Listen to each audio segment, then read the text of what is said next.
मला नाही वाटत की ते वल्गर आहेत। दुसरी गोष्ट की ते जे घडलं आहे ते ऑलरेडी घडतं आहे समाजात, त्याला आपण वल्गर नाही बोलू शकत। वल्गर खूप साऱ्या मूवीजमध्ये जे बाकीचे जे ओपन सीन दाखवतात त्याला आपण वल्गर नाही बोलत, मग या सीनला वल्गर का बोलावं ना। आणि जसं मी म्हटलं की फुल प्रोफेशनल पद्धतीने शूटिंग होतं, कुठलंही झालं तरी ते पण प्रोफेशनल पद्धतीनेच झालं आहे।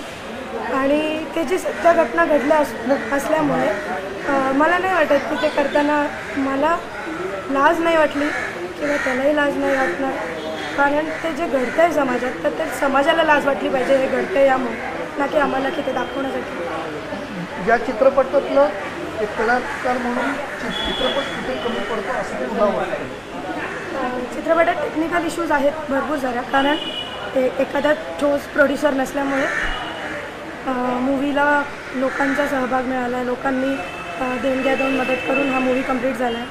खूप कमी वेळात खूप कमी साधनांमध्ये मूवी कंप्लीट झाला।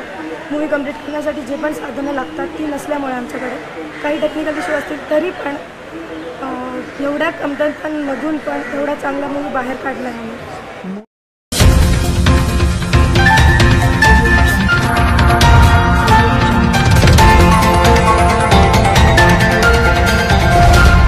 वर्ल्ड हिंदू प्रेसमध्ये आपल्या सर्वांचं सहर्ष स्वागत। आपण पाहतात वर्ल्ड हिंदू प्रेस।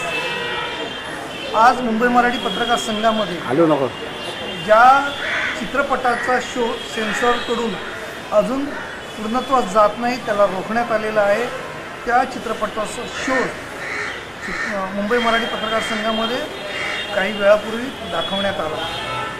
चल हल्ला बोल हे त्या चित्रपटाचं नाव आहे।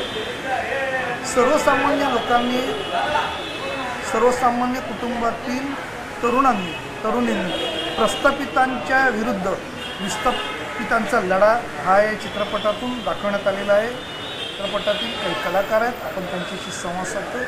त्या मॅडम आपलं स्वागत आहे। चित्रपटाची मेरा काम मत देखो, गलत हाँ आगे कैमरा संभाल लो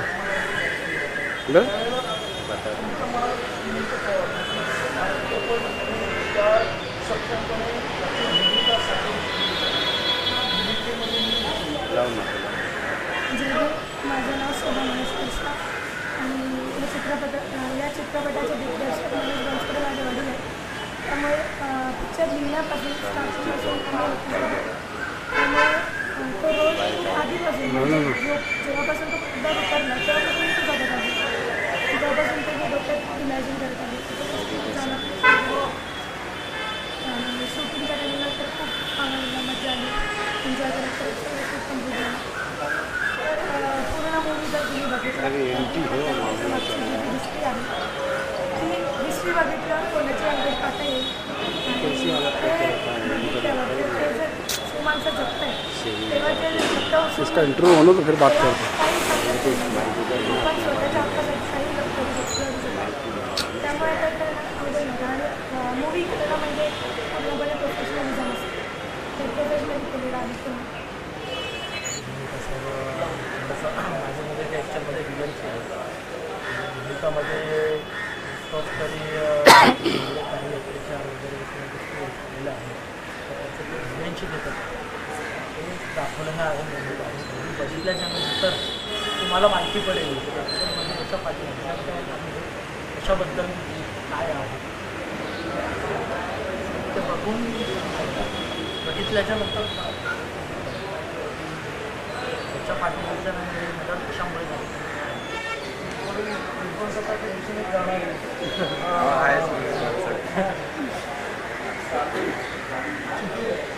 शांतीचा मुद्दा दाखवला, मग अचानक जगाला युद्ध नको शांती आहे, पण टोटल युद्धस्थ परिस्थिती निर्माण केली काय नाही।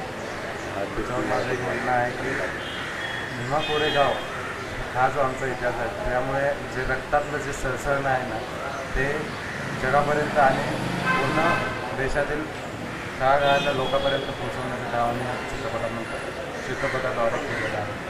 आणि राहिला प्रश्न विध्वंसकाचा, तर बाबासाहेब पण म्हणतात की ज्यावेळेस प्रश्न हा आपल्या स्वतःच्या कुटुंबावर येतो त्यावेळेस किंवा आपल्या आजूबाजूच्या लोकांवर आपल्या समोर घडत असलेल्या अन्याय अत्याचारावर येतो त्यावेळेस आपण बघत बसण्यापेक्षा काही ॲक्शन केली पाहिजे असं मला वाटतं. आणि आता काय झालं माहिती आहे का, पैशाने ज्या गोष्टी विकत घेतल्या जातात ज्या न्यायव्यवस्थेला अडथळा निर्माण करत आहेत, जे पण पैशावर लोक आहेत आर्थिक असतात, तर अशा लोकांना तोंडावर चप्पल मारायचं काम या चित्रपटाद्वारे प्रदर्शित करण्यात आलेलं आहे हेच मला वाटतं. ज्या वेळेला घरी आली त्यावेळेला सर्वसाधारण त्यांनी मला समजावून सांगितलं आहे की अशी स्टोरी मला जरा बरी वाटली. म्हणजे मी एक बऱ्याच नाटकात काम केलेलं होतं त्यामुळे ती बरी वाटली. अन्यायाला अत्याचाराला एक आळा बसण्यासाठी त्यांना विरोध करण्यासाठी चित्रपट तयार केला. तर त्यांनी विचारलं भाऊ म्हणलं यात सीन किती आहे, तर 59 सीन तर याला लोकेशन किती लागते, सर्वसाधारण 59 लोकेशन लागते. ठीक आहे त्यांनी जे रात्रीचं बसून दोघांनीच आपण त्यांनी सांगायचं ते सांगली जिल्ह्यात कवटेमंकाळ तालुका कवटेमंकाळ तालुक्यात खरशी म्हणून गाव तिथलं संपूर्ण त्या गावचं कथा सत्य घटनेवर आधारित सत्य घटनेवर आधारित कथा आहे. बाबासाहेब वावरे शेतकरी संघटना तालुका अध्यक्ष आहे. हा चल हाला मुला पिक्चर अगोदर निघायला पाहिजे तसा लेट झाला आहे. जो प्रस्थापित जो समाजावर जो अन्याय केलेला आहे त्याला खरोखर न्याय मिळवून देण्यासाठी हा पिक्चर आहे. जो प्रस्थापितांच्या गोरगरिबांना अगोदर पिक्चर निघायला पाहिजे. सेन्सर बोर्डांची आता अडवणूक केल्या ती व्हायला नाही पाहिजे ती, आणि जर यांनी असं अडवणूक केली तर याचं आंदोलन तीव्र होणार आणि त्यांना आम्हाला ही परवानगी द्यावीच लागेल ही आमची भूमिका आहे. मी पोपट सातपुते या चित्रपटामध्ये वकिलाचे रोल केलेला आहे. पण हा संघर्ष जो आहे ना तो फार जुना संघर्ष आहे आणि इथपर्यंत जरी आला असेल तरी आजपर्यंत ह्या समाजाला न्याय मिळालेला नाही. हे वेगवेगळ्या पद्धतीने लढत आलेले आहेत आणि खरं म्हणजे न्यायव्यवस्था याला जबाबदार आहे. न्यायव्यवस्थेने जर व्यवस्थित न्याय दिला तर अशी माणसं तयार होणार नाहीत. कोणी हातामध्ये चाकू हत्यारे घेऊन कोणी खून करणार नाही. सर्वस्व मी सांगतो की ही न्यायव्यवस्था जबाबदार आहे. न्यायव्यवस्थेने व्यवस्थित न्याय दिला तरी अशी जे कॉलेजची मुलं आहेत ते असे हत्यार घेऊ शकत नाही आहेत. कांबळे माझा रोल आहे तर मी तिथं आम्ही असा माझा रोल आहे. मला एक म्हणायचं आहे की सेन्सर बोर्डाने आम्हाला मान्यता दिलीच पाहिजे. नाही दिली तर आम्ही त्यांच्यासोबत संघर्ष करू. समाजातलं वास्तव चित्रण 1970 ते 75 सालातलं आहे. ते सगळ्यांच्या पुढं मांडण्याचा प्रयत्न ह्या चित्रपटातून करण्यात आलेला आहे आणि बाबासाहेबांनी दिलेल्या संविधानाच्या चौकटीत बसूनच हा पिक्चर सादर करण्यात आलेला आहे. अन्यायाविरोधी लढण्याची म्हणजे हे अन्यायाविरोधी लढण्याचं प्रोत्साहन दिलं आहे.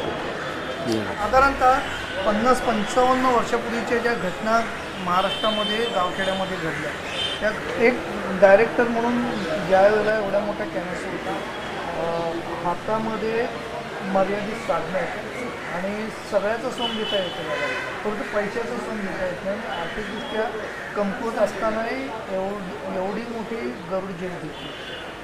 तर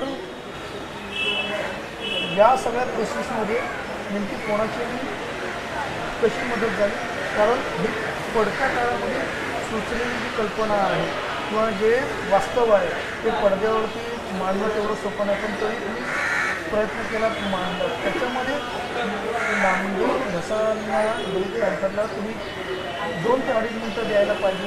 कुठेतरी मुली पाहिल्यानंतर शिकल्या असं वाटतं. एक तर लोकवर्गणीतून हा सिनेमा केला होता त्यामुळे पैशाचा प्रॉब्लेम होताच. मी म्हटल्याप्रमाणे हातून बघून आम्ही पाय पसरत होतो. अजून पण एडिटरचे 1.5 लाख रुपये द्यायचे आहेत. त्यामुळे तुम्हाला वाटते ती शंका बरोबर आहे. काही भाग अजून आम्हाला थोडे एडिट करायचे होते परंतु सिनेमा पण सेन्सॉरला देणं गरजेचं होतं. त्याचबरोबर वेगवेगळ्या फेस्टिवलसाठी पाठवणं गरजेचं होतं. म्हणून त्या एडिटरने आम्हाला घाईमध्ये हा फिल्म करून दिला आणि तरीही ऑल ओव्हर वर्ल्डमध्ये म्हणजे राष्ट्रीय आंतरराष्ट्रीय पातळीवरती 262 फिल्म फेस्टिवलमध्ये त्यांनी नॉमिनेशन अवॉर्ड घेतलेला आहे. व्यावसायिक दृष्टिकोनातून विचार केला तर थोडीशी एडिट केली पाहिजे, पहिला पार्ट एडिट केला पाहिजे. आणि नामदेव ढसाळांच्या बाबतीत म्हणलं तर सिनेमा तसा नामदेव ढसाळांच्या चरित्रावर नसल्यामुळे हा बेस चळवळीचा आहे, पण ह्या मुलांना ते उत्तर शोधायचं आहे. म्हणून तो थोडासा भाग तो विद्रोही वकील सांगतो की असं चळवळ झाली होती आणि त्याच्यातून ती मुलं शिकतात की टिट फॉर टॅट. त्यामुळे मला असं वाटतं की विषयाला धरून ती पेस बरोबर आहे.